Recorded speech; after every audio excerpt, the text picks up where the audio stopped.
तो देखिए हमारा इलस्ट्रेशन 17 में जैसा अभी हम लोग डिस्कस किए, प्रोजेक्टेड बैलेंस शीट बोला गया है बनाने।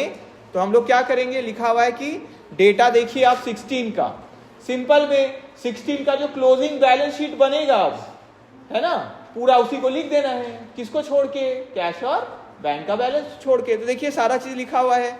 शेयर कैपिटल में 1,50,000, देखिए पीछे पलटिए तो 1,50,000 है ना ओपनिंग बैलेंस शीट में, देखिए। और इस बार देखिए शेयर कैपिटल इशू किए कितना का? 30,000। तो कितना हो गया? 1,80,000। समझ में आ गया? तो बस इसको क्या करना है, हमको क्लोजिंग बनाते जाना है, बस हो गया। बस किसको हम लोग, किसका बैलेंस नहीं लिखेंगे? कैश और बैंक का।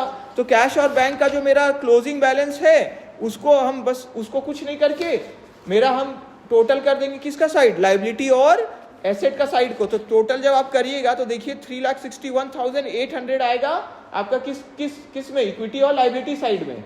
और वही बड़ा टोटल है क्योंकि एसेट साइड में थोड़ा कम पड़ रहा है ना, वो देख के ही पता लग जाएगा थोड़ा कम पड़ रहा है। तो बाकी जो बैलेंसिंग फिगर आएगा कितना आएगा? 85,800। ये क्या हो गया? यही हो गया आपका कैश और बैंक वाला बैलेंस। क्लियर है? बोलिए सबको क्लियर है? तो इस पिछले वाला बैलेंस शीट में देखिए सिर्फ बैंक का बैलेंस था, इसलिए सिर्फ बैंक ही आएगा क्योंकि कैश का है ही नहीं बैलेंस। क्लियर है? क्लियर है? बैलेंसिंग फिगर क्या आ जाएगा हमारा? बैंक। क्लियर है?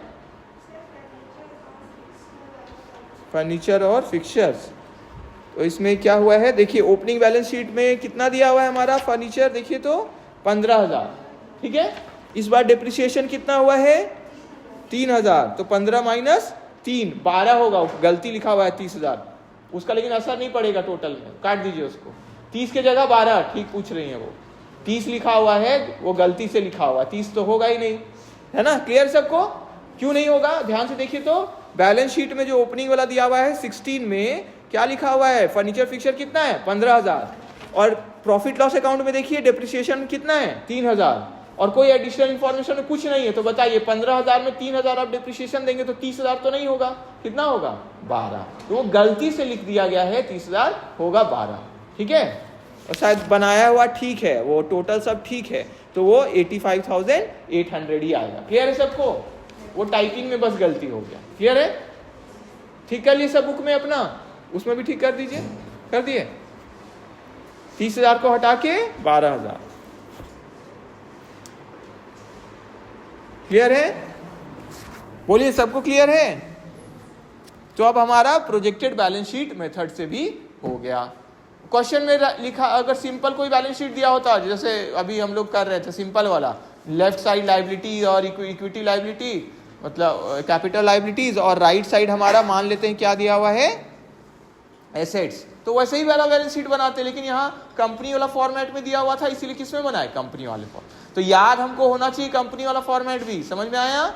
इसलिए हम लिखवाए हैं आपको होमवर्क में कि आपको फॉर्मेट बना के रख लेना है ताकि आप उसको देखते रहें, लर्न तो किए ही थे ना, याद है ना, क्विज जैसा पूछते रहते थे हम, बोलते थे ना कि इस हेड में कौन कौन सा आता है, ये किस हेड में आता है। तो इस तरह का वो आपको याद भी होना चाहिए। कॉमर्स के स्टूडेंट है हम लोग को, तो एग्जाम के लिए प्रैक्टिकल में हमको पता होना चाहिए दोनों फॉर्मेट कंपनी वाला। ठीक है, तो खत्म हो गया हमारा तीनों मेथड, खत्म हो गया ना। ठीक है, तो हम लोग ये तीनों मेथड खत्म कर लिए।